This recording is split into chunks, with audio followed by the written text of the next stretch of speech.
Hi, this is Heather Langenkamp, and you're listening to ScareTissue.com. Hello. Is it Scott? Yes, this is. Hi, Heather. Hey, how are you? Doing well. How are you doing? Good, thank you for asking. Well, that's good. Nice and bright and sunny there?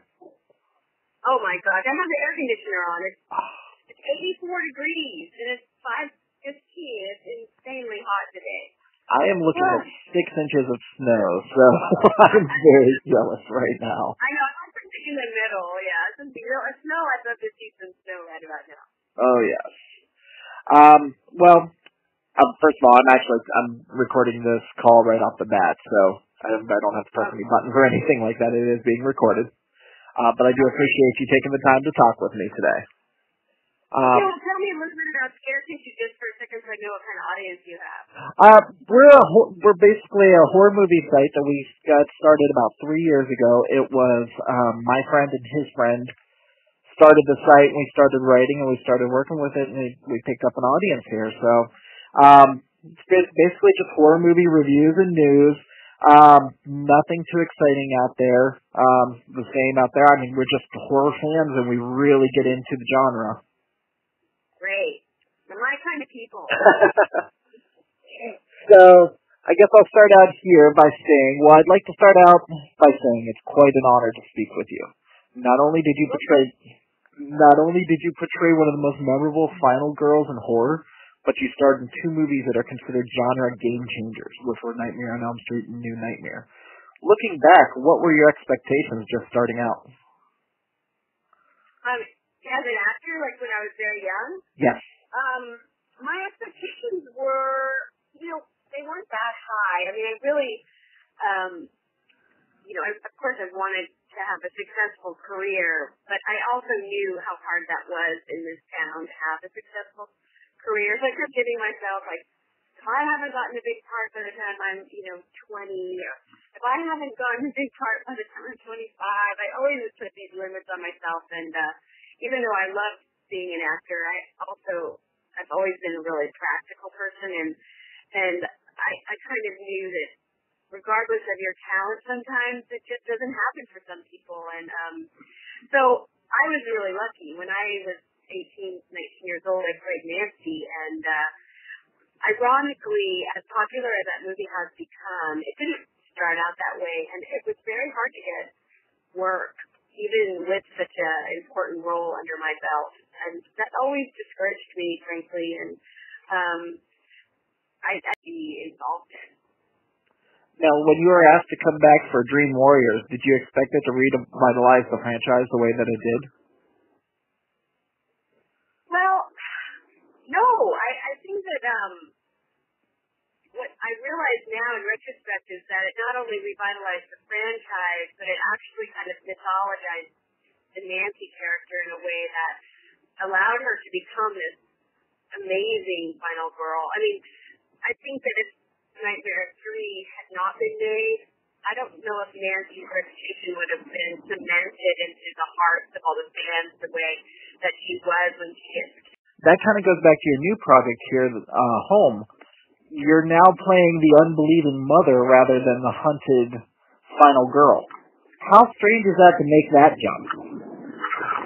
It's not that hard because, as normal, rational people, we probably are more like the mother who doesn't believe the supernatural. I think that's our tendency is to be more like that person, and that's why those characters in horror movies are often, we always laugh at them and we always are frustrated by them, but they really represent us.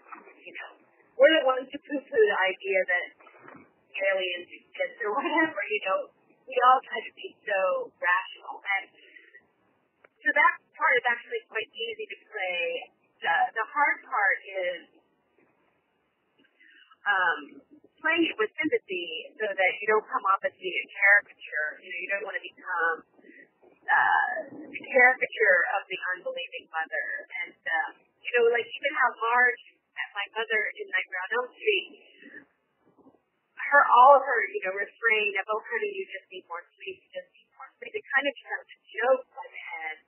And her attitudes are just so intractable that she becomes one-dimensional in that. And so I didn't want to do that. I wanted to actually be a little bit more well-rounded. But it's hard. The parts are written to be, the audience wants to shake them awake and say, no, it's true, it's true, it's true. So you have to kind of present this, it's kind of a wall. You're a wall to the action. People come up against you and bounce off. Well, I did like Home quite a bit. It was a slow burn film that focused more on character development than jump scares. It knew where it wanted to go, and Lynn did not rush to get there. The characters reacted quite realistically to everything. I liked the way we had the divorced parents focusing on their new relationship first. We had the animosity among the blended family. We had the religious aspects, which were just wonderful because, to me, that brings back to like my Catholic upbringing of when you get a little bit scared, you immediately pull out prayers and everything like that. What drew you to the script? Was it just the way it was written, or did the script kind of come to life with all of your you together? Well, I don't get asked to be in a lot of movies these days, and I've been making it a goal of mine to pretty much, say yes. I love to say yes. And this part came along, and I said, well, what's it about? And it's about a lesbian couple who has a daughter. When the daughter of the older daughter, the 20-year-old. Right.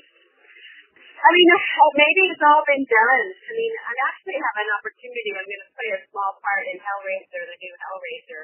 Really? I have to say, yeah, I'm so excited about it. I go next week to do the shooting, and maybe you'll review it, give me a good review. But I have to say that this script is amazing, and that's why just the part is something that I just found incredible when I read it. So it's Gary Tunnicliffe, who did all the makeup for all these years. They've given him the opportunity to direct the movie. So I think it's going to be pretty outstanding.